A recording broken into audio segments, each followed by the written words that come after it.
खुशामदीद नाजरीन, आप देख रहे हैं हिंदुस्तान डेली के लिए मुंबई से ब्यूरो रिपोर्ट। नाजरीन, केंद्रीय गृह एवं सहकारिता मंत्री श्री अमित शाह की उपस्थिति में 17 जुलाई 2023 दिल्ली में ड्रग ट्रैफिकिंग और राष्ट्रीय सुरक्षा पर एक सम्मेलन का आयोजन किया गया। उक्त सम्मेलन के आयोजन के दौरान केंद्रीय गृह एवं सहकारिता मंत्री श्री अमित शाह ने वीडियो कॉन्फ्रेंस के माध्यम से नशीले पदार्थ को नष्ट करने की प्रक्रिया की समीक्षा की और उनकी उपस्थिति में दिनांक 17 जुलाई 2023 को सॉलिड वेस्ट मैनेजमेंट तलोजा में कुल 437 किलो वजन अनुमानित मूल्य 9 करोड़ से अधिक को जलाकर नष्ट कर दिया गया। महाराष्ट्र सरकार द्वारा वर्ष 2023 में बुरहान मुंबई पुलिस बल ने पिछले 3 महीनों में 5,000 करोड़ मूल्य की कुल 4,000 किलोग्राम तस्करी को सफलतापूर्वक नष्ट कर दिया है।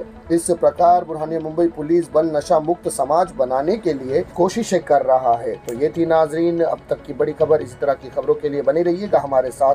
मैं सिराज शेख, हिंदुस्तान डेली से फिर मिलूंगा किसी अगली खबर के साथ। तब तक के लिए जय हिंद।